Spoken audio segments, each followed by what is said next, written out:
I don't know when we're going to get this. The Bible tells us clearly, men's hearts shall fail for sin as those things are coming upon the earth.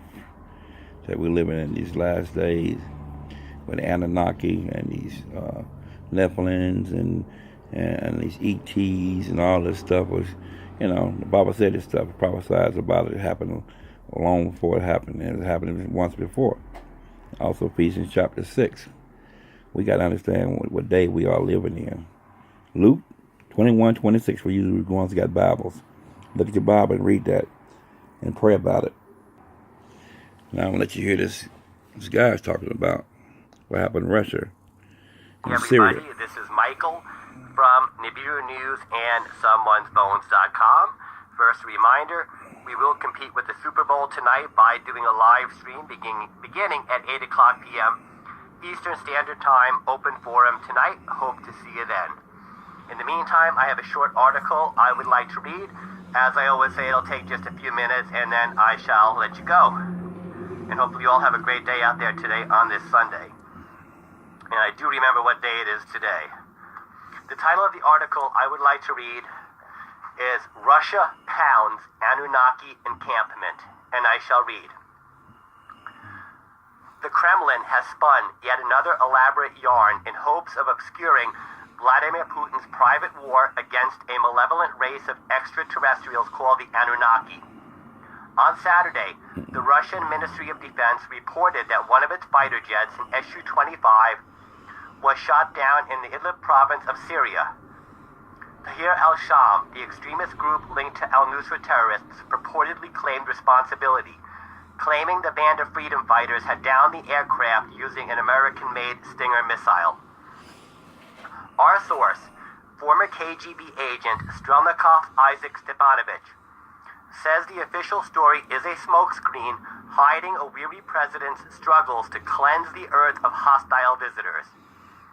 According to Stepanovich, the Su-25 was conducting aerial surveillance on a suspected Anunnaki compound when it came under fire by direct energy weapons.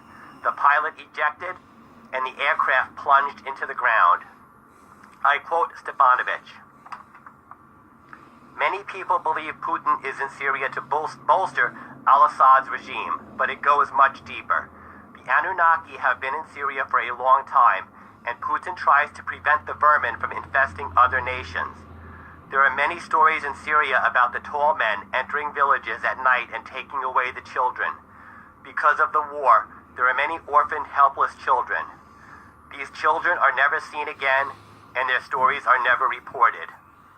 When the Ministry of Defense learned that tall men were spotted abducting children near Idlib, Putin ordered an investigation, suspecting Anunnaki interference. Stepanovich said Russia used conventional aircraft because, after a previous encounter, the Anunnaki had apparently invented a means of masking themselves from satellite surveillance. The Su-25, he added, flew over an abandoned munitions factory and began photographing a squad of 7 to 15-foot tall humanoids lurking near the compound. The pilot reported his findings only seconds before a green energy beam, unquote, sliced the airframe in half. I quote Stepanovich. The pilot was heard saying he was ejecting, and that was it. The official report says he survived the ejection but was later killed by terrorists. Fact is, the Anunnaki tore him limb from limb. In retaliation, Vladimir Putin ordered a massive airstrike on the encampment. Sorties of Su-30s and Su-34s slammed the Anunnaki stronghold with a combination of standoff and close-range munitions, bombarding the villainous extraterrestrials using a mixture of conventional weapons and, Stepanovich said, a proprietary technology known to be effective in killing the Anunnaki scourge. The facility was reduced to rubble, and a post-battlefield damage assessment revealed no survivors. Everything and everyone, Stepanovich said, was incinerated. Asked if Putin showed concern for missing children that might have been held captive at the factory, Stepanovich said, Putin loves children. He has 2 legitimate daughters, and I won't say any more than that. But make no mistake, this is war. There are more Anunnaki around, and avoiding collateral damage is impossible. Last night, the Ministry of Defense released camera footage of the carnage. It purportedly shows the destruction of the facility as well as humanoid targets attempting to flee the area. Scrutiny of the footage in parallel with digital forensic analysis, however, suggests the intended targets were anything but human. I quote Stepanovich. When we look at playback, it's very hard to determine the size of a signature on screen. Obviously, it's dark and we're looking at infrared or night vision images. So the Kremlin compares the video against archival footage of engagements against human targets. In doing so, they reached the conclusion that these were larger than human-sized targets. Also, the video shows a fleeing target. We know the size of the area, and we can see how far it ran before being struck. Based on this, simple math proves the target was sprinting at 65 kilometers per hour, too fast for any human. In contrast, in 2010, Olympian Usain Bolt was clocked at 44.7 kilometers per hour, the highest human sprinting speed ever recorded.